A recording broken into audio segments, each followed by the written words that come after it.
Honor to introduce Professor Barry Kosmin. Barry has been teaching on this program since its inception.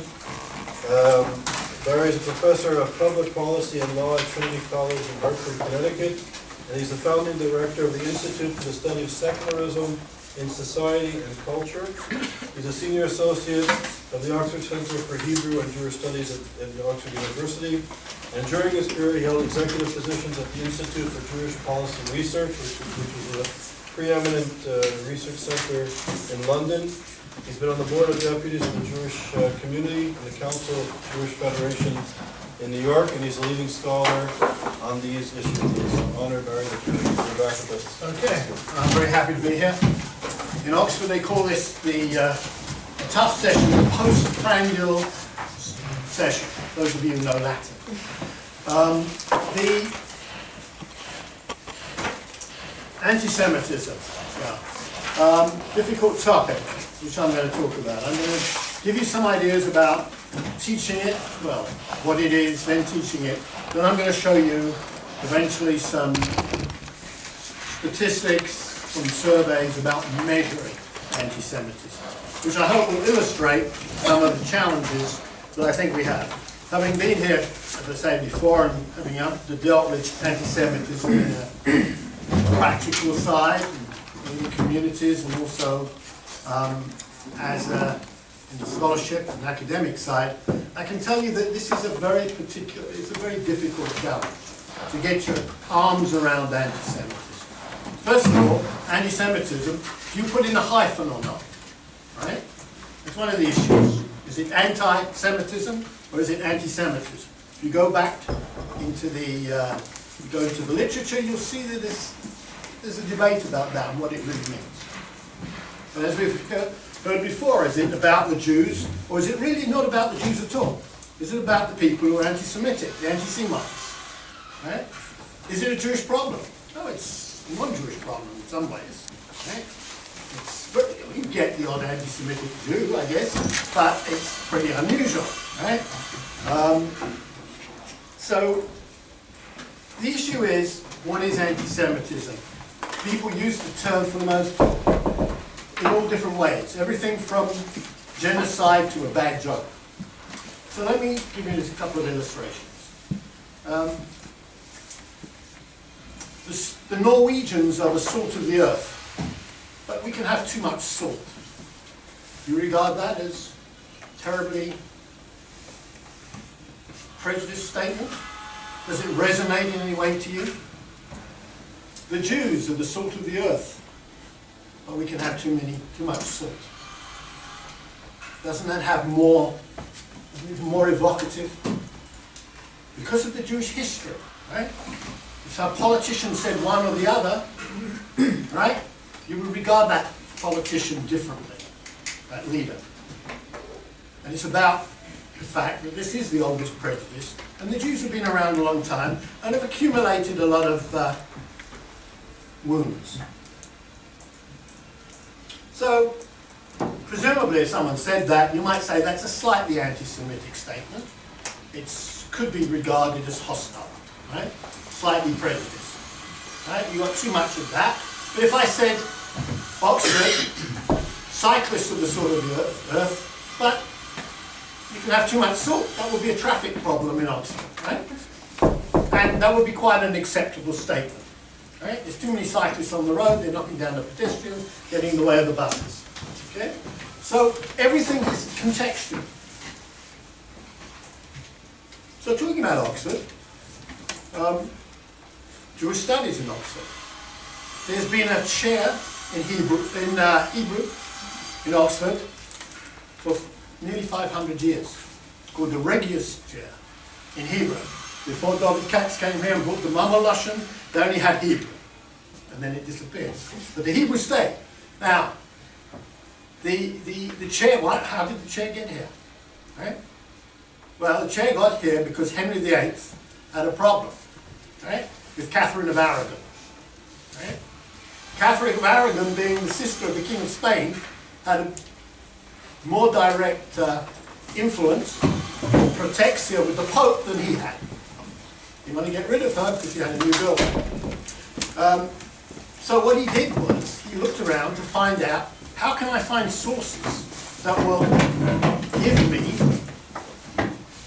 a traditional, legal, religiously sanctioned method of disposing of my current wife. Divorce, which in the Catholic Church, as you know, still, is not acceptable.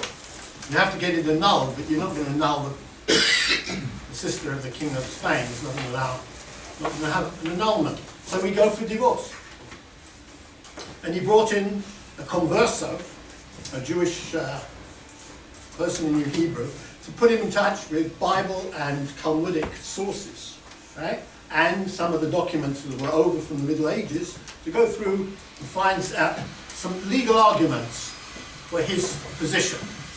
I guess you all know the story. Eventually, he decides that Martin Luther and the Protestants are a good crowd. They're more likely to allow divorce.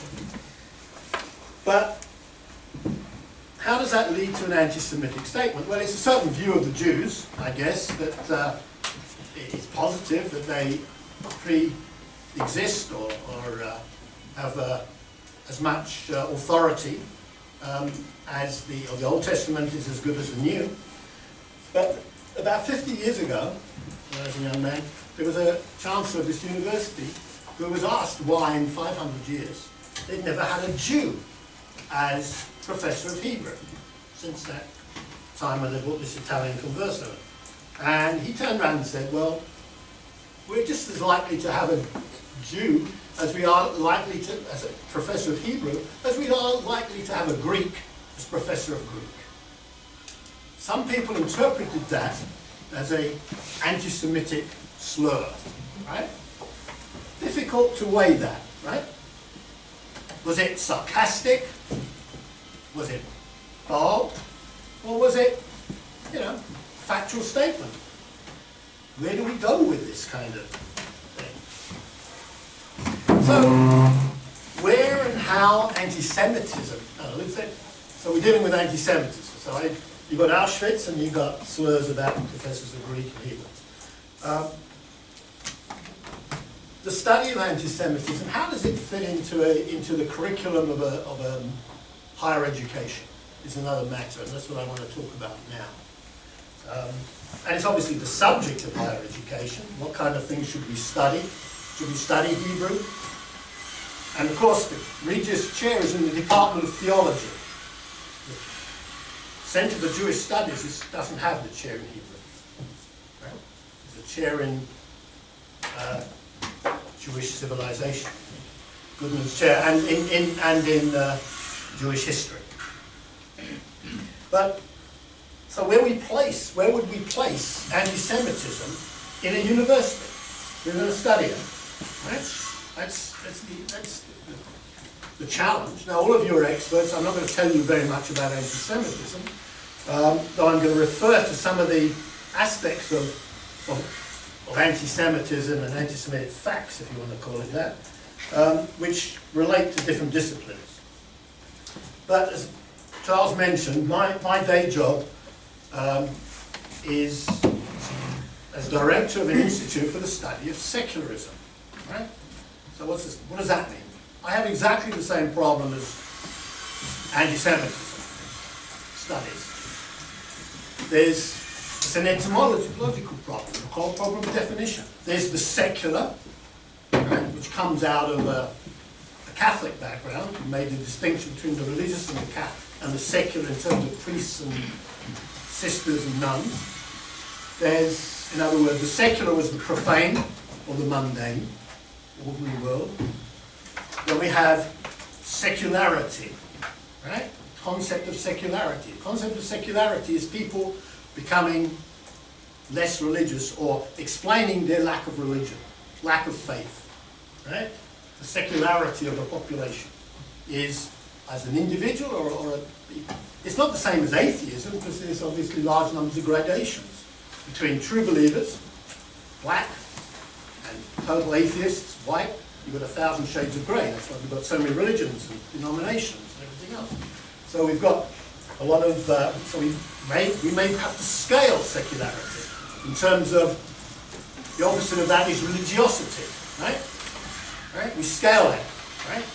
Anybody who's more religious than me is what we call in Yiddish, Sugarfrom, right? Anybody who's left used to be called link, to left, they're atheists.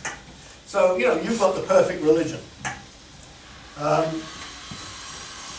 So, secularism and secularity, what do I mean by, so this process, again, in society and systemically, of secularization. Okay, what do I mean by secularization? These are where religion becomes less and less important in society, in the system. Colleges here used to make, at one time, until the 1850s, maybe 1870 actually, to go to this college, or any college in Oxford, you had to be a professing Christian. At the matriculation, you had to put your hand on a Bible, including the New Testament, and chapel, right? You had to be willing to go to the chapel services at least weekly. So that excluded people who didn't want to pass. I guess you could pass for Christian, right? Or pass for Protestant, actually, because they were Catholic. But, you know, most people didn't. But then they secularized the place and allowed other people in. Once you take those stipulations and rules away, you make the place open to other people, open access. Right? So that's the process of secularization. In America, where I am, the state of Connecticut, where I teach, we had what they knew as the Blue Laws. These are the old Protestant Christian concepts which were came from the Bible. The 7 Noahide laws last night. What was the one that the non-Jews didn't have to keep? Anyone? What? It's not the once a week, 1 day a week. Shabbat. Yes, no, they don't have to keep the Sabbath day to keep it holy. It doesn't apply to non-Jews according to the rabbi who's no longer here. So, you know, but some of the Christians obligated themselves, the Protestants especially, that they would take on Sunday. So that led to what they call in America the Blue Laws. Shops are closed, certain things you can't do on a Sunday, so you're forced to go to religious services, nothing else. In the United States, that was broken in 1928 by Major League Baseball. It was the first Major League Baseball decided that they would try and have professional sports on a Sunday, and they got it through the courts. Right? So that was the breaking of the Blue Laws. There was no opening of shops. Right? In the state of Connecticut, until 3 or 4 years ago, you could buy anything on a Sunday except alcohol. No sales of alcohol. And the other piece, the other part of the colonial legislation that applied was no hunting on Sundays. You still cannot hunt on a Sunday, but you can now buy alcohol. But presumably we don't want the hunters to be too drunk. So the NRA is still fighting to make sure that the hunters are allowed to kill people, or animals, sorry, 7 days a week. Sorry.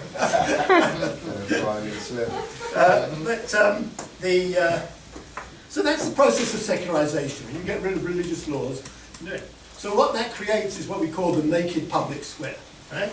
There are no religious, and of course that was the principle of the French Revolution. Careers open to the talents. No religious tests. The American Revolution, no religious tests for public office. Right? So that allowed everybody to participate in society. So that's the process of secularization. Okay, so what I'm really talking about, so when I teach my courses, think about it. I have to talk about this, just like anti-Semitism got many aspects. I got different types of secularists, or people who adopt secularism, right? So I could go back to Epicurus in the Greek, in the classical period. I could, in the modern period, talk about Thomas Jefferson in the United States, Voltaire and the Jacobins in France, Kemal Atatürk in Turkey, Roy in India. They're all different varieties of secularism, right? They call it, you know, in any society they call that secularism. But a French law of 1905, which is the basis of laïcité, is totally different to the situation in India or the United States. It doesn't apply at all. So we're dealing with these things. Now, obviously, when I'm talking about secularism, I'm dealing with legislation, politics, some psychology, but it's exactly the same kind of thing. Putting your arms around it. Now, how do I teach this to unsophisticated 18-year-olds, right? It's impossible, to be quite frank about it, right? You can't. They don't have the background. They don't have the historical background. They really don't know enough, economic psychology, whatever it is, to do this. It has to. The only place I've found possible to do this, can teach it within certain disciplines at the postgraduate level, right? So I've done, so if it's in a seminary, it could be done in the Department of Theology or religions. In politics, you can do it at law school, right? Go through all the legislation on church-state relations in the United States. But it has been very, very difficult. So, if we see that,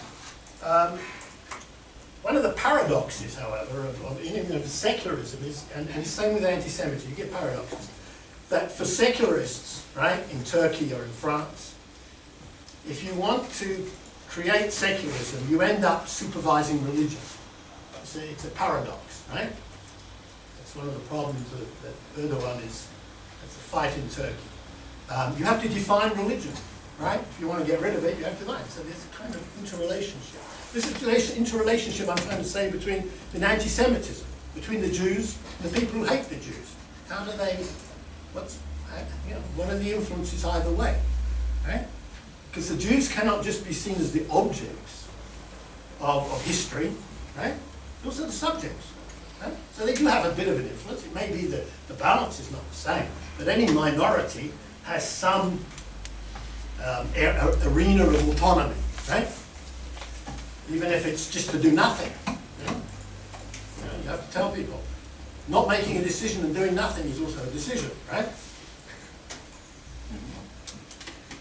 So, what are the tools and what are the theories and the concepts which are appropriate for the study of anti-Semitism? That's the question we have. And then, where does that lead us? Where do the answers lead us? Then do those answers fit into the curriculum of higher education? Universities have a tradition of disciplines, right? This is interdisciplinary. It's difficult. It's always going to be like area studies, right? Or some of these ethnic studies. They're not quite, mainstream studies. Okay? They're either seen as vocational or special pleading or something like that. They're not it's not language, it's not physics, right? It's not history, it's not the past. It's something, it's an amalgam of things, and that makes it different from an administrative point of view, right?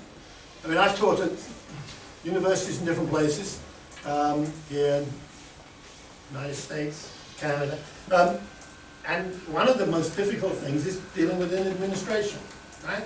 Administration do not like team teaching. Right? I'm going to do 5 lectures, and he's going to do 4 lectures, and he's going to do the rest of them, finish the course, right? This is a big problem for the accountants, right? And, they often run the university. So, that's the impact, secondary impact on the teaching of anti-Semitism or any other course that you want to put in, right? Then you have the fact that universities are very, very conservative institutions. Right? They're like the French Socialist Party. They have a progressive image, but they are basically, the world is the way it should be and change is lost. Right? The situation is such that you think about universities. Why do the Jews have a problem with universities? Coming back to Henry Day. Right? Because universities were set up and the major discipline, primary discipline for hundreds of years was theology, right? Which excluded the Jews, right? The job of a university, whether it's Harvard, Yale, Oxford, Bologna, Paris, in Egypt, right? Whether it's in the Muslim world as well, was to train clergy.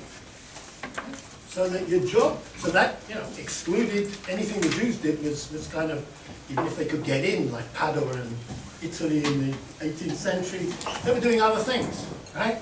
Weren't in the major part of the university. But it reflects the kind of second-class nature of the Jewish situation. And of course, that of course relates to the whole question of anti-Judaism. Right? It's not the same as anti-Semitism, but we have to understand that when we're studying anti-Semitism, the experience, if it's about the Jews, and it's about the experience of the Jews, history is moving forward all the time. So it's additive, right? New ideas, new problems, new forms of discrimination come up all the time. So we've got an ever-expanding universe right here when we look at anti-Semitism on the curriculum or in real life. So what are the theories and concepts that are appropriate for studying anti-Semitism? And can we look at them within our understanding? Can we just do the psychology of anti-Semitism? Can we do the sociology or the history of anti-Semitism? Can we break it up into parts so that it actually would fit into the official cognitive system of the universities, right? Where they like discipline. Right? So you could do a course there. Wouldn't be a whole, you wouldn't get a degree in anti-Semitism, but you do, you know. Or we could do the history of anti-Semitism in Germany or something. You know, we could put out, somehow define it so it's acceptable, which is what you were hearing from some of the people here. How do they get, how you title things makes them acceptable to the official decision makers, the rulers of these institutions.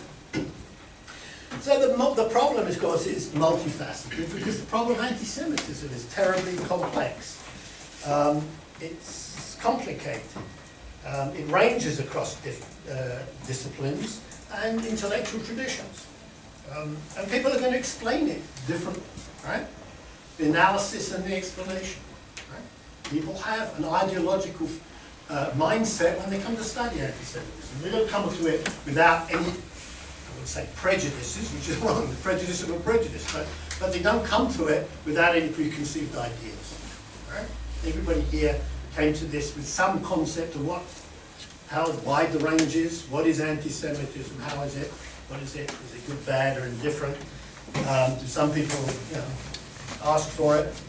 Are other people completely innocent of any involvement in anti-Semitism?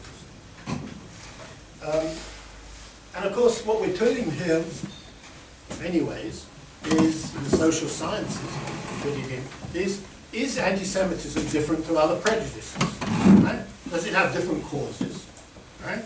Does it manifest itself in different ways to other forms of prejudice? Are the proponents of anti-Semitism, are the anti-Semitic activists, as we call them that, are they different than the people? Well, I mean, is the mindset different? So we talked about, well, he was here this morning, about Roma, right? If you don't like Roma, you treat Jews differently to Roma, right? You see them as a different problem, right? Or you bring the same kinds of prejudice to it, right? And of course, you know, we're in the world in universities of reason, right? But when we go into the world of prejudice, hatred, discrimination, we enter a world where people are highly political. And so therefore, we end up in a world where, as we know from politicians, they have no obligation to be logical or consistent or apply reason to every situation. Right? So we're dealing with a complicated situation. To explain it is difficult, right? If the people themselves are inconsistent, right? He's a good Jew, that's a bad Jew, right? Left-handed Jews are okay, right-handed Jews are no good. You know, that kind of thing, or apply to any particular group of people, right? But they'll make exceptions, right? We're bringing out discriminatory laws, right? But there's a few people that we're going to be given special status to avoid that, right? Okay, is that good or bad? Right? Is that person not genocide, or is they make exceptions, right? So the problem about the anti-Semitism, to my mind, today, is its association with Holocaust studies, right? Holocaust studies is, because it's the ultimate, you know, literally black side, but black hole, right? Everything is measured against that. And then other forms of discrimination, like not allowing people to go and synagogues in England, if you go along to London, or you go to Newport, Rhode Island, or you go to Amsterdam, or you go to the West Indies, you see all these nice synagogues of the 17th century, Baroque synagogues, right? None of them were designed by Jewish architects, right? Because Jews could not go to schools of architecture.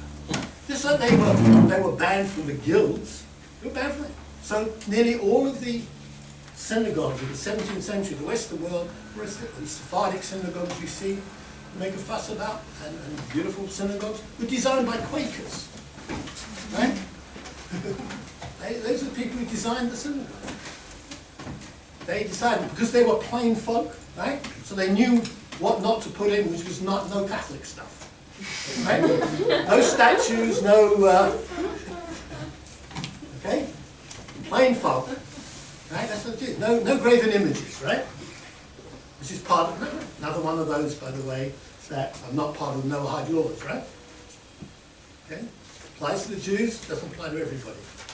Right? The Muslims took it on themselves as and the Quakers as obligations, not part of the Noahide laws. So we have the situation where Jews are excluded. They're excluded. And I'm going to deal with this in a minute in terms of that creates occupational concentrations and occupational areas where there are no Jews. And that in itself can create problems for the Jewish community. So the causes are, cause of anti-Semitism have to be seen in the manifestations of anti-Semitism, right? And that is discrimination, exclusions, what is known as systemic discrimination. And the other thing in the educational debate, which is really something in higher education, especially amongst administrators, is interdisciplinary versus multidisciplinary. Right? I'm not going to go into that, but that's one of the issues that is around all the time in higher education. Right? What is your approach? Okay? Do you want to chop things up, or do you want to integrate them? And there are fashions. So anti-Semitism is, if you look at the study, potential, it could be studied in theology, it could be studied in history and psychology, in anthropology, sociology, economics, politics, law, criminal justice. We had a good example last night, France. That's a criminal justice issue, right? As much as it was a issue. I mean, it's anti-Semitism and criminal justice. I'm going to show you some statistics about that, right? How does a criminal justice system operate with minorities? So it will be the same problem for any particular group of people who will be differentiated either by the authorities, right, or by the society.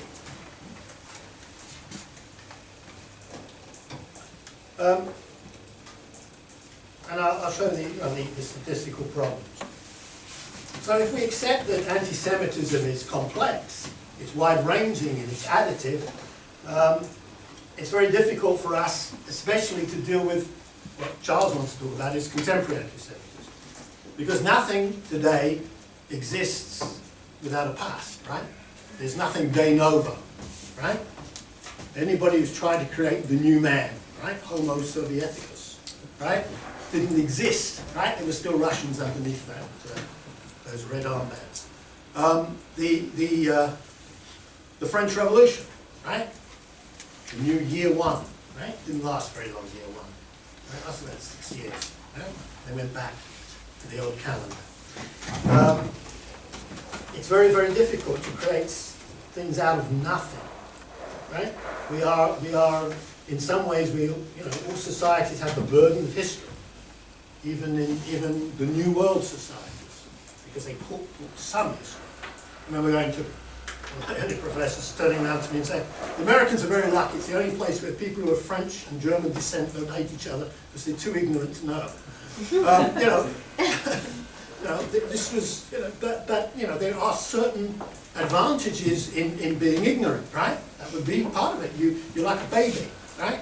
You have no experience, and therefore, you have no justification for being prejudiced, discriminatory, or treat people differently. We resemble that remark.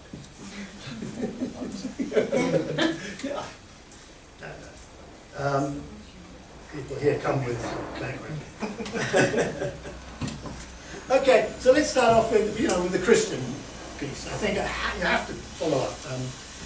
Charles talked about deicide, the issue of deicide, which, the Gospel of John, Tertullian, it was crucial but it was really a justification for treating people differently, right? And it took several hundred years for the church to really get its act together, the Catholic Church. It's not really until the Lateran Council, right, 1230 or whatever it is, Darrell will know what the Lateran Council was, 1217, 1230, something like that. But they decided, the Jews had to wear the yellow, special uniform with yellow patches and the rest of it. But again, returns, right? In the modern Germany, 700 years later, somewhere they decide Jews have to wear the yellow star, right? Had the hat. And that, of course, deprived Jews of land ownership, right? The famous Rabbi Rashi, right? In France, in the 1000s, owned a vineyard, right? There were landowners in France until the 1200s. So, but that, and then increasingly, areas of the economic life are closed to Jews, right? In the Western tradition, before the expulsions of Jews from England, France, and Spain, and other places. It starts with economic discrimination, and then moves on to expulsions. But, we see that as kind of a systemic movement, and we can't deny that. So that's Christian tradition. But what about people who succeeded the Catholic Church? Well, Muhammad, if you read the Quran, right? Muhammad comes along with a new idea. It's wonderful. It's a utopian idealist, I guess you'd call it. He has a kind of new messianism. And to begin with, you read part of the Quran, the Jews are okay, right? You read the beginning of it. But they disappoint Muhammad because they don't join him, right? They're stiff-necked. Just like they annoyed the Christian early fathers. They didn't join, so it becomes more and more anti-Judaism. And then we get the Christian Reformation, right? Martin Luther was convinced that he got back to the origins of Christianity, the real Christianity, early father, a bit like the people in, the ISIS folks going back to 700. He was going to go back to 200 in wherever it was. And he was going to get, cleanse the church of all its corruption and everything else. And if he did that, then the Jews would see the light, right? So he had early appeal to the Jews. And then, again, they were stiff-necked and refused him. And then you get this awful piece, right, by Martin Luther on the I forgot what it's called, the sins of the Jews, or whatever it is. The Jews and their lives. The Jews and their lives, yes. The Jews and their lives, and, it goes on about the feces and, and circumcision and all the rest of it, which I want to bring up, I'll bring about later, because there's a whole lot of psychosexual stuff in there, which, Freud picks up later. But Luther had a thing about this. And so the disappointment of rejection, right? The Jews have been around a long time. They have a sort of prestige from the ancient world, right? And rejection by them leads to a lot of intense dislike. And of course that is one of the definitions of anti-Semitism, right? Disliking Jews more than is necessary. Okay?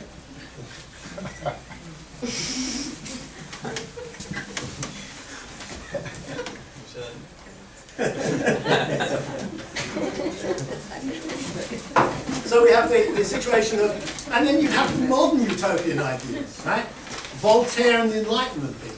Voltaire's annoyed because, again, the Jews they're holding on to their old legalistic traditions. They're not accepting universalism, right? And we're going to knock them into shape. So how do the French deal with it? For the Jew as an individual, as a citizen, everything. For the Jews as a nation, nothing, right? They have to become individual citizens. That's the basis of this. It's in the Clermont-Ferrand. in the French Assembly in 1793 saying that, you know, and that creates the French tradition of not making any distinction amongst citizens, right? And no collective identities in France. So, you know, and if you don't like the French Revolution, you probably don't like the Jews either, right? So that's why you end up with the French right, the Vichyite tradition, the anti-Dreyfusard tradition is built up because the Jews are identified with the revolution. Right? Who's Dreyfus? You want to know about Dreyfus? Is the French? Surely this is a sophisticated crowd. He's the French Jewish army officer who was accused fraudulently or unfairly of spying for Germany when it was really a French aristocratic officer who was the real traitor. Anyway, had several trials and it split French society, and it was a battle between left and right and traditionalists and Catholics versus less religious people in France, and dominated French politics from the 1890s right up to 1945.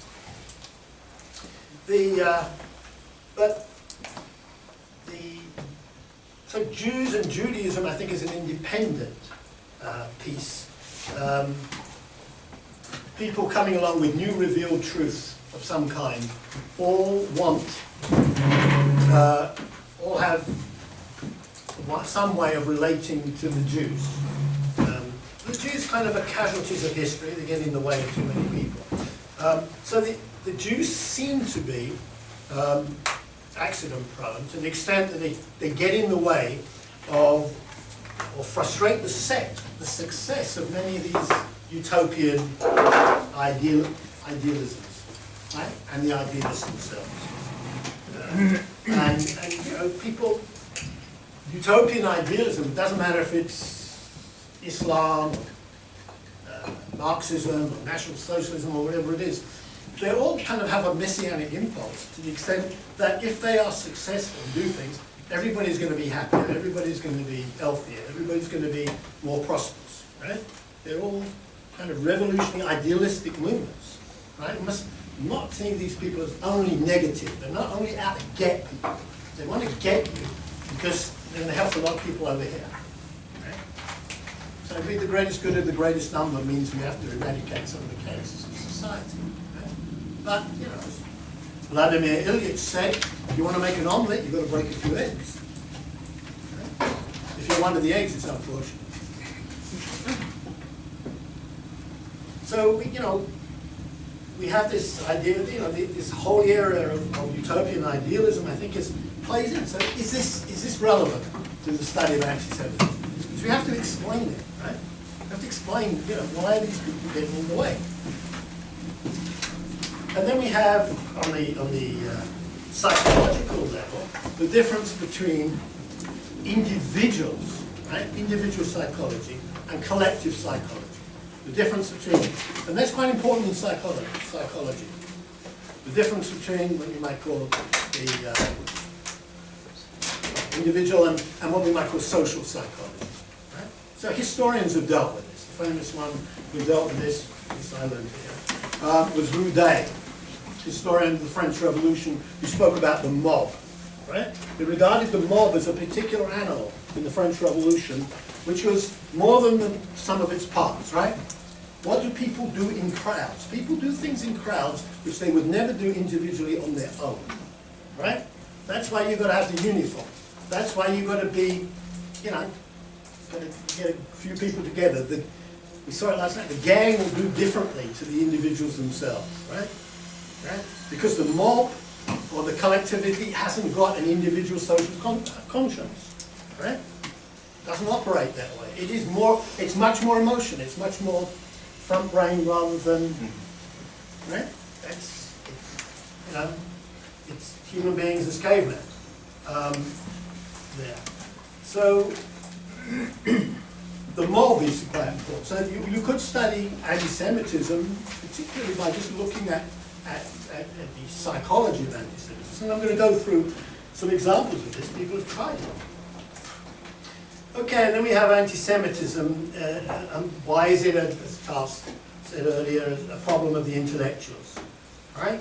It's not just, and we'll show this, I mean, the most amazing thing about anti-Semitism, it's not rude, uneducated thugs, right?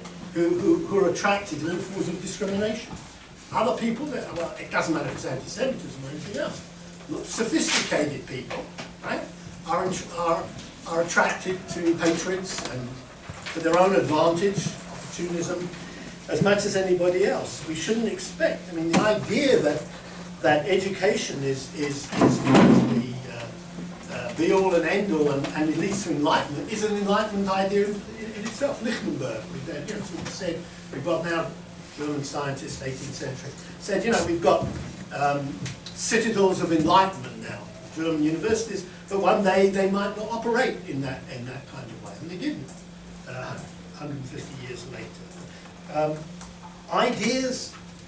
Somebody, I think it was a friend here, was talking about ideologies, right? The importance of ideologies. Ideas are important. That is what motivates people. You can do this totally in the realm of ideas, right?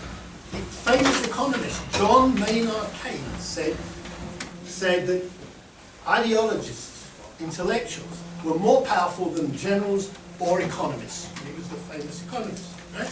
They kill more people, really, second hand, because it was like second-hand smoke. They kill more people than the people who try to do it themselves, individually. The fact and the power of ideas, right? Now, that is a problem of talking about these things in a university, in the Western tradition, where, at least in the social democratic tradition that Charles is talking about, it's all about the use of reason, right? We're talking about something where people, not only these people are not only unreasonable, but they don't believe in reason, right? And they're not talking about logic or anything else. And so you get, once you end up that, you get what Charles is complaining about, the postmodernists, right? Everything I say is fake, right? I'm a fake news person, because to a postmodernist, everything is practically fake, right? So there's a kind of paradox of poetic justice that they're now being persecuted by people who believe in the same thing they do. Let me just go through, I put in a number of readings, and I'll explain why I put them in. Not really so you should have to read them, but they were just kind of a guide for me in turning around and saying the types of things I think you have to look at if you wanted to set up a course, and then how would we fit them in. So, Karl Marx, the Judenfrage, right? The Jewish question. Right, why is he important? Was Karl Marx an anti-Semite? We can argue about it again. He's a father converted to Christianity. He's a Lutheran. Well, actually, I think he's a Calvinist and a Lutheran in the Catholic area, and a Lutheran area. But he's a member of the minority. But neither his father did it to change his religion for convenience. Under the Napoleonic system, the French occupation, Karl Marx's father had a job in the government. He wanted to retain that job. And when the Prussians came in and took over the Rhineland, you had to be a Christian to work for the government, right? To be a civil servant. So he decided that he'd join. And so Karl was, although he was a grandson of rabbis, which you'll hear a lot, he had no Jewish education whatsoever. Never knew anything about Judaism. But he is important for our study because you can't understand all this anti-Zionism and everything else today without knowing something about Karl Marx. Karl Marx's theory of the Jews was that they, as a result of the historical change amongst Jews, were no longer a nation. Right? Now, anybody who's here is an expert on Marxism knows that Marx had a theory of nationalities. He had what he called historic and ahistoric nations. Right? The Hungarians are entitled to their independence. The Slovaks, just a bunch of peasants, they're not entitled to their own country. Right? He had a hierarchy. Right? And he also believed that there's a teleology of history, process, right? So capitalism was good, imperialism was good, because it would show the revolution. Certain things are necessary to happen in history so that you can get there, to the promised land of socialism and communism. But the important thing about Marx is that he defines the Jews as a class, right? So they no longer have a valid religion, really. And they certainly are not a nation anymore, right? And therefore, if you change the economic system, they will vanish, right? It's Toynbee's concept in world history as well.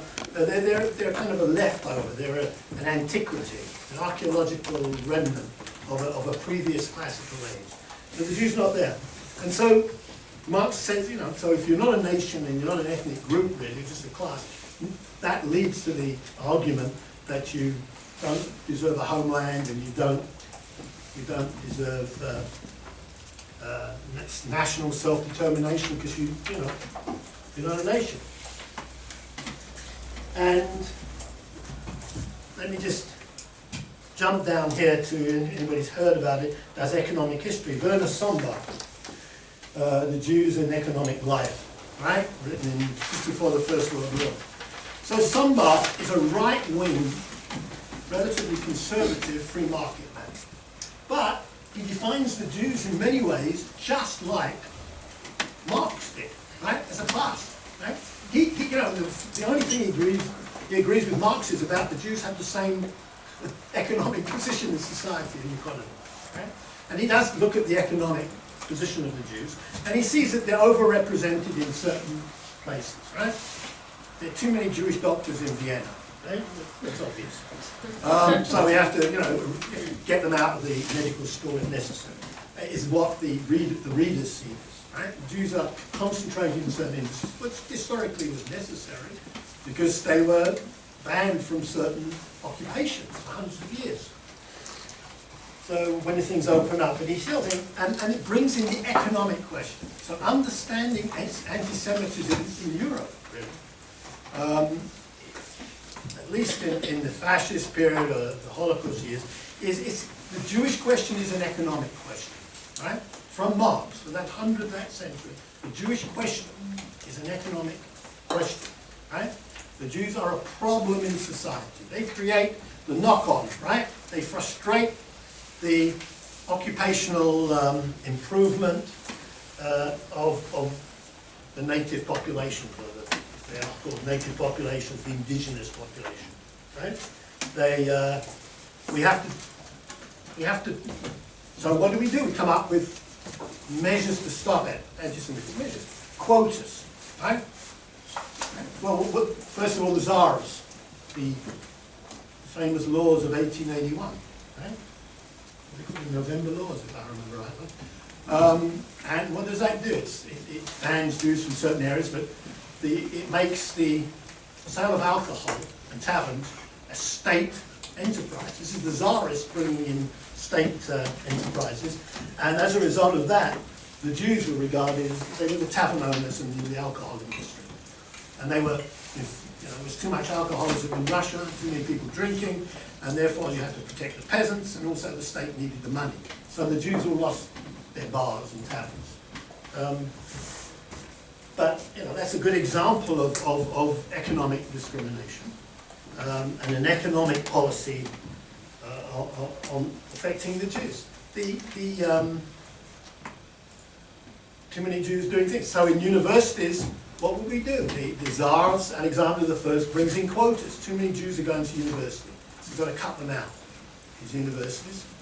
Here, as I said, they either bring in a law that you have to sign on the Christian Bible, so that keeps Jews out.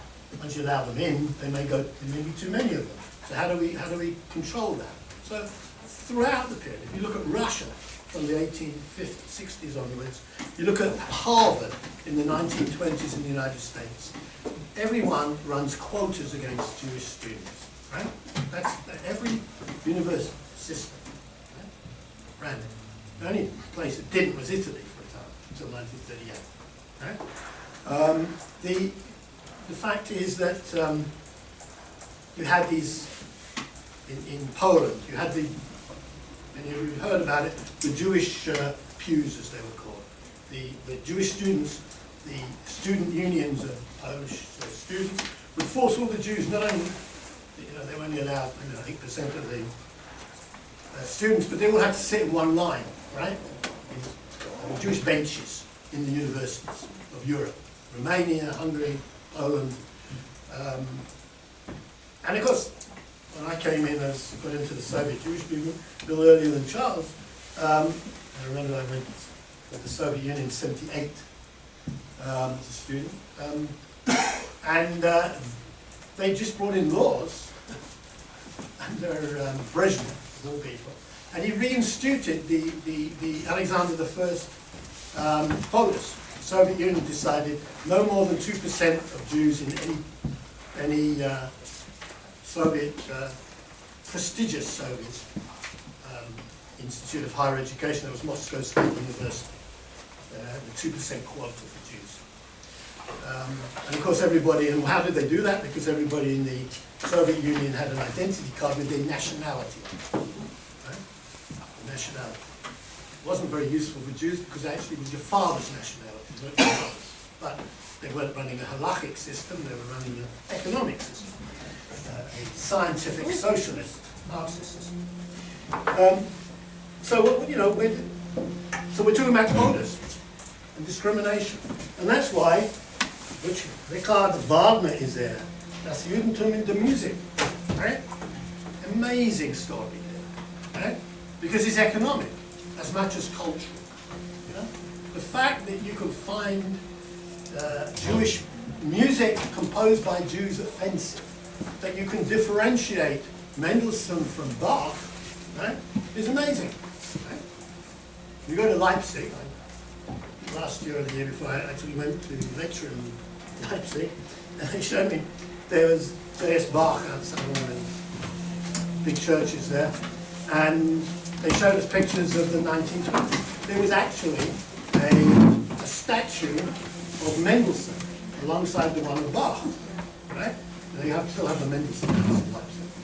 And in 1936, a group of young Nazi students came along and knocked down Mendelssohn's statue. Never been put up again, right? But Mendelssohn, of course, was a convert. Did some very nice musical, mass and things like that. Wrote some good church music, but it was it was by that stage it wasn't. It was blood, right? Blood, ancestry, biology that made a Jew, not religion. That's another thing. So we're in the realm of biology, and so we could have a little bit of get it into the whole question of genetics and biology. Where anti-Semitism. So you've got to understand some of those kinds of things. And of course, Wagner wrote his pamphlet. He was another idealist in the 1848 revolution, Wagner. Lost out, became a loser because he wasn't able to get rid of the King of Saxony. And he became, obviously, great, first of all, conductor and then composer. But he had suddenly decided after his revolutionary period that what was wrong with Germany was the Jews. Right? The Jews were a problem, and they were infiltrating Germany, and they had a bad effect on German culture. So when he wrote this in the 1850s, he wrote it anonymously because it was so unfashionable to say this. Nobody would take it seriously. It was published it. And then again, it was republished again under his own name in the late 1870s. Much more accepted after Wilhelm Marr had raised the issue of the whole question of scientific, if you want to call it that, anti-Semitism. So Wagner's crazy pamphlet. So what did Wagner suggest? He said, we want a Germany, right? The only way to preserve the authenticity of German music, right, is to ban people of Jewish descent, right? Jewish composers, right? And if we really want to go, what we should do is we should expel all the Jewish musicians from Germany's orchestras, state orchestras. Yeah? Now, in 1933, that sounds pretty crazy, banned from the radio and everything, music by Jewish, or anybody of Jewish descent's music. But in 1933, the Nazi government brought this in, right? It banned Jewish composers, and all the great musicians and conductors were sacked from German orchestras. And then when they got to Vienna in 1938, they did the same with the Vienna Philharmonic, right? I mean, we could study the psychology of this, right? This is kind of an obsession, right? So if you're in that kind of obsession, the thing then is, does it inevitably lead to an industrial extermination, right? Does that lead you then to Holocaust? Right? Is it inevitable? Is that a certain kind of mindset, right? That gets so obsessed with, I mean, Goebbels did the same. So Goebbels was into writing, right? Goebbels was not a fool. Goebbels had a PhD in linguistics from the University of Heidelberg at the age of 23, right? Not an idiot, okay? Very clever. But of course he was, what was his big thing? Burn the books. All those books of Jewish authors had to be burnt in Lane Square. Right? You still see it in Berlin. They show you, there's a nice little plaque there where it all happened, right? Burning of the books. So, is it about economics? Does Wagner and his acolytes, his brother-in-law, and his sons, and of course, the Wagner family are very much involved with Hitler, right? They provide the money for helping publication of Mein Kampf. There's a link there. And Hitler saw the ring circle, I think, 17 times. Went to 17 cycles of the ring, right? And of course, Bayreuth Festival was where all the fascists from all over Europe met. So there's a kind of cultural anti-Semitism. Very important.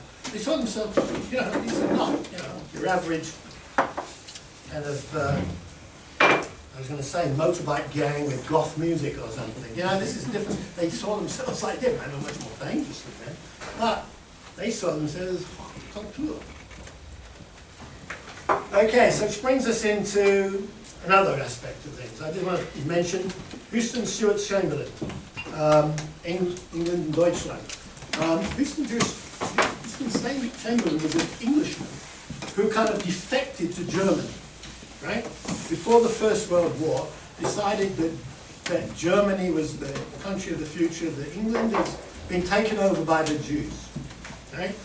And the catalyst for his feeling that England was finished was that Benjamin Disraeli had become Prime Minister of England, Britain, right? Now, England wasn't, Benjamin Disraeli made Queen Victoria Empress of India, so Britain wasn't really going down at the time. So he was quite convinced that, at the height of British power, Britain was finished because of this Jewish intrusion into British society. He was actually, Chamberlain was a Renaissance man. He wrote on biology, botany, philosophy. He was a great intellectual. 39 books or something to his name in English and German. And he was, interestingly enough, quite, this book, Germany in England, was a kind of apologia for Germany in the First World War. Germany didn't really start the war, and it was all a plot by England and the Jews in World War I. But the interesting point about him is that he was the first real top intellectual to join the Nazi Party. Made it kind of fashionable or acceptable. And when he died in the 30s, Hitler and Goering and Goebbels and all were at his funeral. All attended his funeral. Interesting. One of the few, and was regarded as a great German intellectual. Right?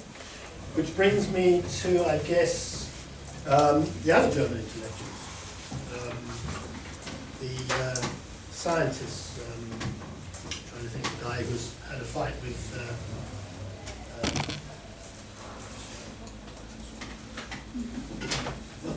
several, the German universities, many of the German universities and the top people regarded the Jewish intrusion into German science as a problem, right? Einstein, right, was attacked. Certain areas were regarded as Jewish physics. The Germans shouldn't study because the Jews controlled the field. Luckily, some of that was to do with nuclear physics. Now, I now want to turn to the question, I guess, the political question, before I go into the psychology of this. George Orwell is interesting because he talks about what we might call polite anti-Semitism. But what was interesting about this piece by George Orwell was written in just at the end of the war, but was composed during the war. George Orwell, I guess you all know about the 1984 and Animal Farm, all this stuff. He admits that he is himself anti-Semitic. He says, I've got prejudice against him. They've actually wrote things which are not very nice about Jewish characters and the rest of it.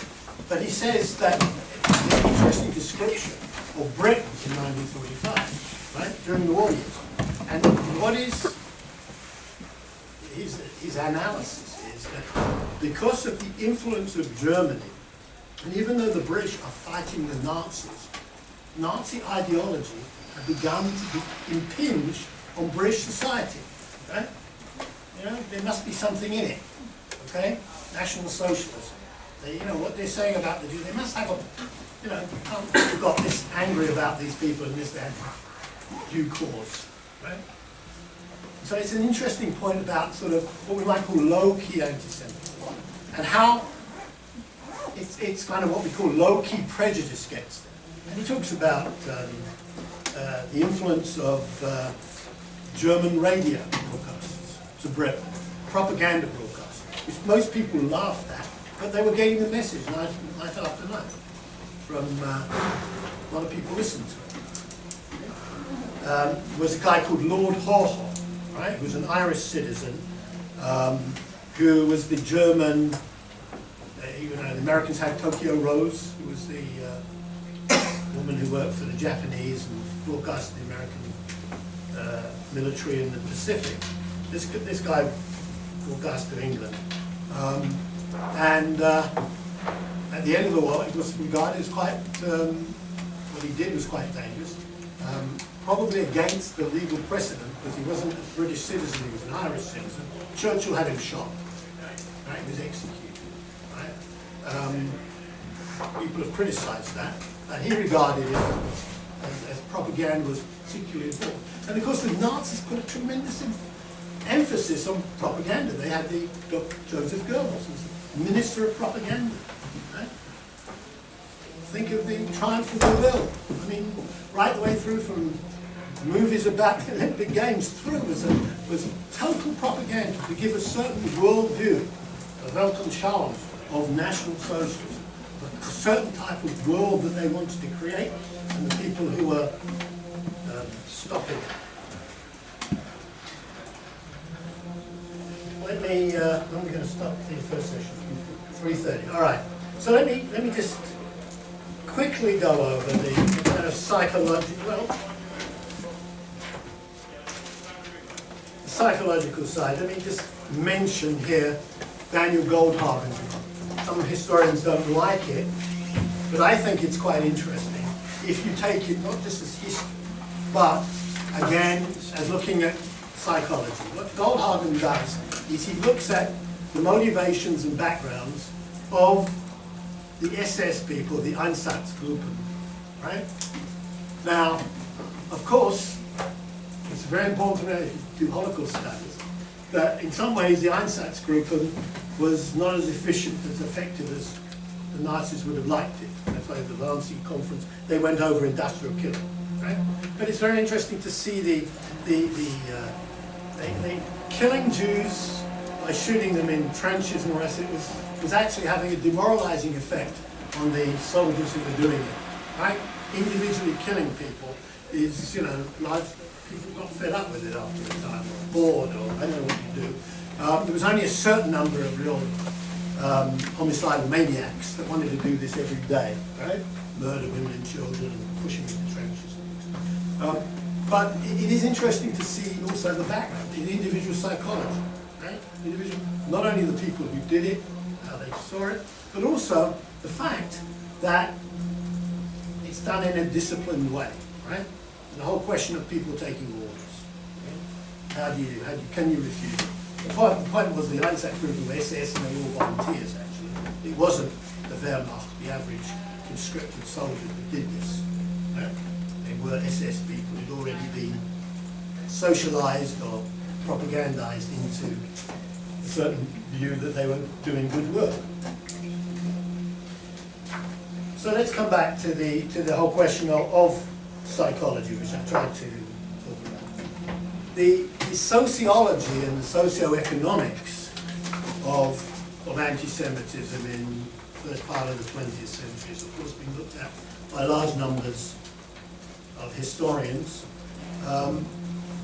And the main kind of thesis was the kind of Hannah Arendt thesis, that it was the, or some of the German sociologists at the time, who saw the dislocation of society, the movement from a Gemeinde to a Gesellschaft, right? From a natural, autonomous, rural community to an urban manufacturing community, kind of upended society, changed people's psychology, made people insecure, broke social bonds, broke economic bonds, broke traditional ways of living life. And that created a kind of a new world where people, sort of the old inhibitions were destroyed, right? What did you call that there? Was it category thought? It's, well, the movement, what do you mean, from Gemeinschaft to Gesellschaft? Well, Gesellschaft, it means from a community-oriented society to an economic, materialistic society. That's really what we're talking about, right? Charles is talking about global capitalism, but you know, these guys got there 150 years before you. But you have that. There was that feeling. That was the explanation of the rise. As I said, that's why Marx and Sombart and all these guys are important, because the argument was the Jews were a target, right? So, from a historical point of view, why the Jews are at the top of the list and not the Roma, the Gypsies, right? Well, the argument there is the Jews, you can steal more from the Jews, right? They've got apartments in Vienna and they've got jewelry and paintings, and the Rome have got violins and a few caravans or something. You know, sort of, they're not going to be high up on the list. It's not the good stuff, right? And you think about it, even if you look at some of the explanations of the Holocaust, it's a form of looting, right? Large numbers of loot was taken from Jews and given to German citizens in new territories, as they called them, whatever it was. And then, you know, Goering stealing their paintings, and people in Vienna and wanting, or in Paris wanting Jews apartments. I mean, there was an economic motivation in the Holocaust as much as anything, or in the anti-Semitic thing. It didn't have to only kill people. It could have been done by just, you know, forms of discrimination, expulsion, right? It was exactly the same thing. Could have been achieved without genocide, but it was still economically motivated. And for a time in the 30s, there was no doubt they would have been happier. The Jews had gone and just left all their goodies behind. Now, the people who, I guess, I've got Adorno in there, because the people who brought this together in kind of sociology and psychology with the Frankfurt School, right? I guess many of you know about the Frankfurt School. They were mostly Jews. They left Frankfurt. The German intellectuals left Germany in the 30s, mostly ended up in California. Adorno is one of the most people were reading. And they had this view of the authoritarian personality. Now, the important thing here is, of course, it's not about Jews, it's about the authoritarian personality, right? It's like Goldhagen. He's not interested in the Jews, he's interested in the anti-Semites, right? Looking at the perpetrators and not the victims, right? So that's a whole way you can look at anti-Semitism, right? emphasis is not on the Jews, but should be on the victims, but on the perpetrators. And the Frankfurt School really brought together Marxist sociology, economics, and Freudian psychology, right? Using especially Moses and monotheism, right, of Freud. And Freud, you know, the Jews, shorthand version, which everybody who knows anything about it is going to criticize him. But the fact is, the Jews are the elder brother or the father or image and all this, and there's resentment and hatred, right? Which really brings me to the person that probably, I think, put his finger on it very, very early, and that was Nietzsche, right? Nietzsche, what have we got in here? Yes, the genealogy of morals. Nietzsche's idea is that the strongest human impulse is what he called ressentiment, right? Resentment. That we as individuals resent other people's success, right? Unless they're members of our family. I guess we all, if our children do well or somebody, a brother or something, you do well. But other people's success, but it's part of a kind of, you say pessimistic game, a kind of pessimistic view of society. That coming back to the idea that things don't expand. There's a fixed amount of good stuff in the world, whether it's prestige or material goods or anything else. Things don't expand. There's no you know, it's zero-sum game in the world, right? So if I get to be the lecturer here, you don't, right? Zero-sum game. It's called hating. What? It's called hating. Yes, yeah. So you know, it's called resentment. It's not complete hatred, right? There's a different dimension. Well, no, it's a different kind of, it's a different... Yeah. But there's a resentment, right? Meaning of it. There's a resentment of authority and all the rest of it. It's, you know, the famous thing in Stone psychology and positional goods, right? There's only a number of positions, right? Right? If I have the house at the top of the hill with a good view, you don't. You're at the bottom of the hill and I'm looking at you, right? Right? And you've got to look up to me. Yeah, that's, you know, that's so... This is the concept of the zero-sum game. And Nietzsche, I think, got it quite early. He says highly motivated. That you can do it not only against individuals, but what happens in a society when it spreads collectively. So in other words, when we differentiate society and say, all the left-handed people have got all the good stuff, and we haven't, right? All the professors and the lecturers, right, have all got blonde hair, right? So it's, you know, it's good to be blonde, you know? So, you know, what happens is that this is how it explains this prejudice in society, and explains, obviously, why there are wars, why there's conflict, okay? Because you've got this there. Now, these guys built on it, obviously, but Nietzsche provided, I think, a very powerful philosophy at an early time, which explains much of this kind of thing. So, you know, he's a philosopher, but you know, for this purposes, his psychological offering was probably the most useful to this study. And therefore, we're back to this idea of how do we put it all together? How do we? I've gone all over the place, I realise, but I just want to get you a feeling of the kinds of issues, the kinds of people that you're going to have to explain to other people what it means, right? What it is, all these disciplines. It's very, very, it's a complex thing. But if we are going to do it justice, I guess we've got to spend a lot of time and effort in trying to do that and explain it, right? So what I'm going to do after the break, I'm going to let you criticize me now, throw things at me, tell me that I don't know anything.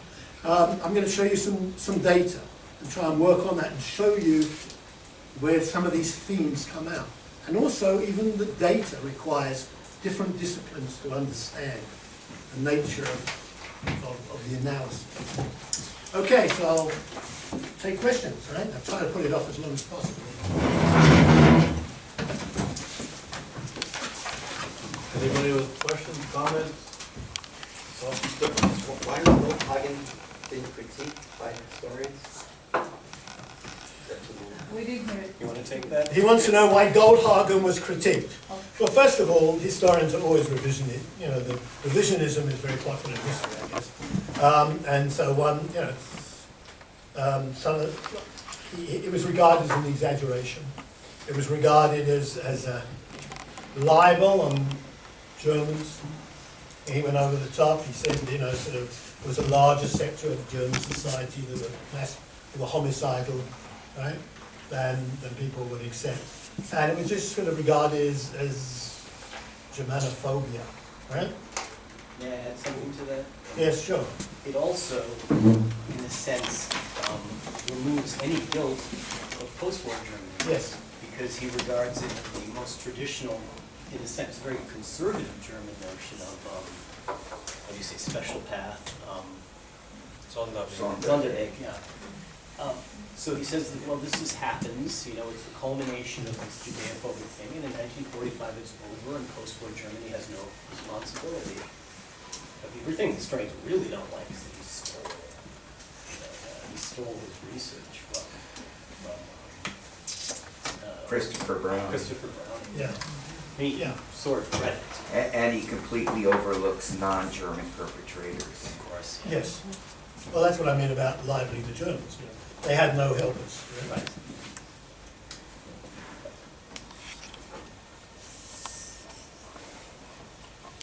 Yes, ma'am. I just wanted to make a connection to the film we saw last night and something you said about the fatigue of the soldiers.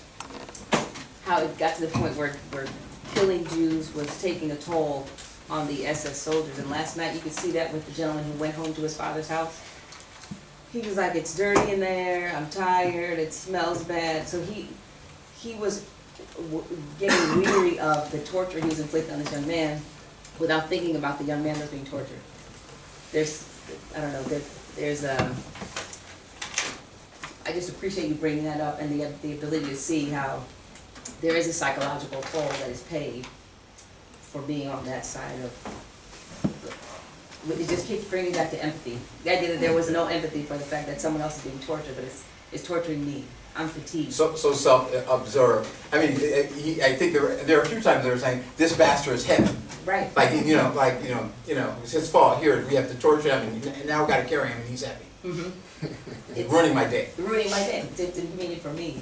So I just appreciate the but reference to Goldhagen and that kind of fatigue. Yeah, but in certain way, this attitude is showing that he's not only tired and the fatigue of torturing somebody, he's enjoying a certain way.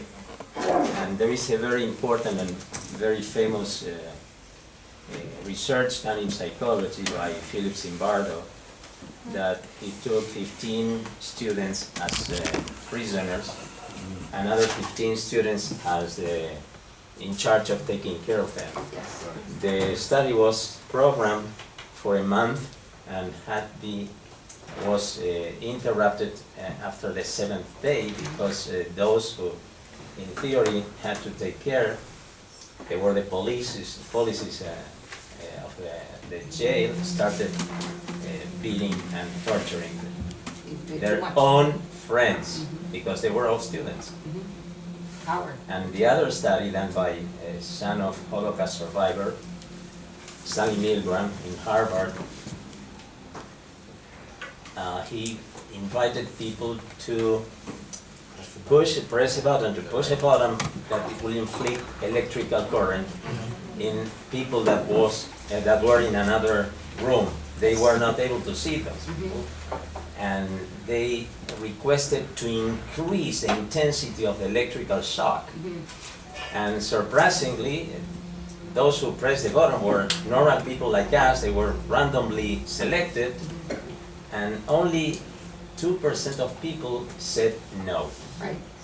And the other 98% continue pressing and increasing. And they were normal people, parents, children. Well, there's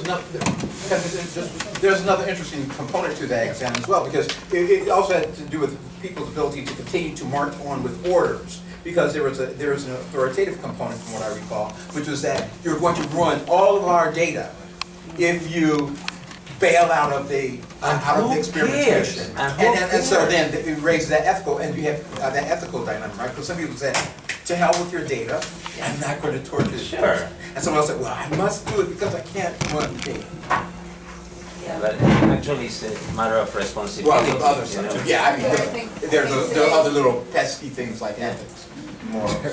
When I was allowed, that was in the 50s. Today, I think we've gone so much the other way, and are so afraid of doing anything in terms of human subject research that really getting people's ideas about what they think is almost impossible.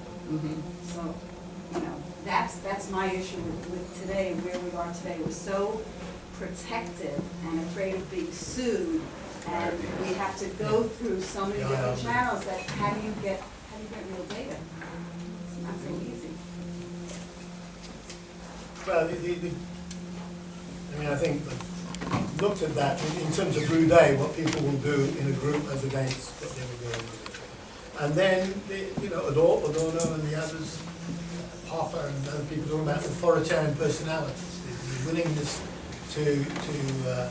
certain psychological typologies of people who are more willing who want discipline, who like hierarchy.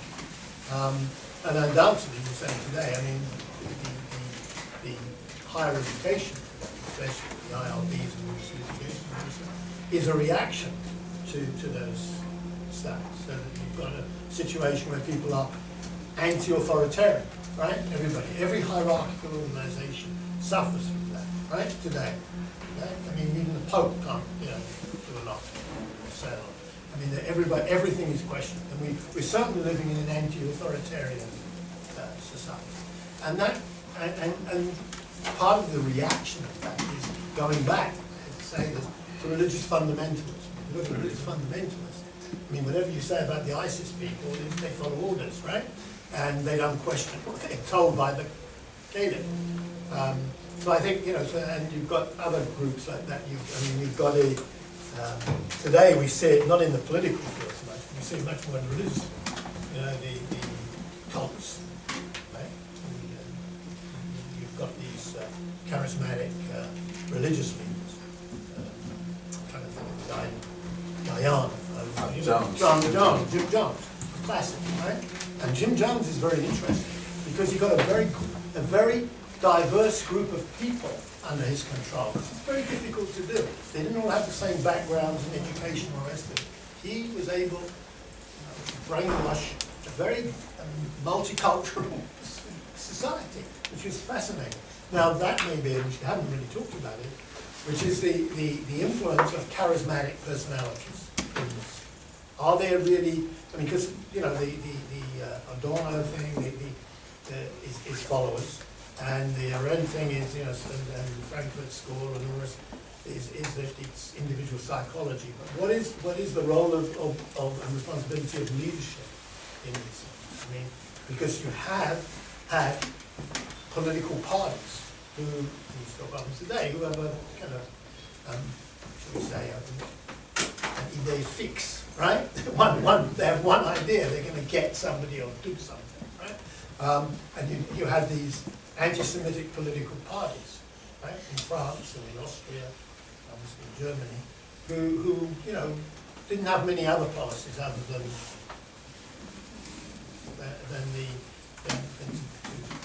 to discriminate and eradicate, I guess, in one way, at least politically, a particular ethnic or other group. So I think that's, and they're usually led by a very charismatic politician. But the whole issue of charisma in the world is something that's worth looking at. It doesn't come out under anti-Semitism, but I think it's a side issue. Right? Yeah. From an etymological point of view, charisma is interesting too, I think, in terms of someone being anointed or there's something special. You have to be interested in there's no man to talk about that. charisma. It's a psychiatric situation. So on that note, we'll take the coffee break in 30 minutes. Please come in at 4 o'clock sharp.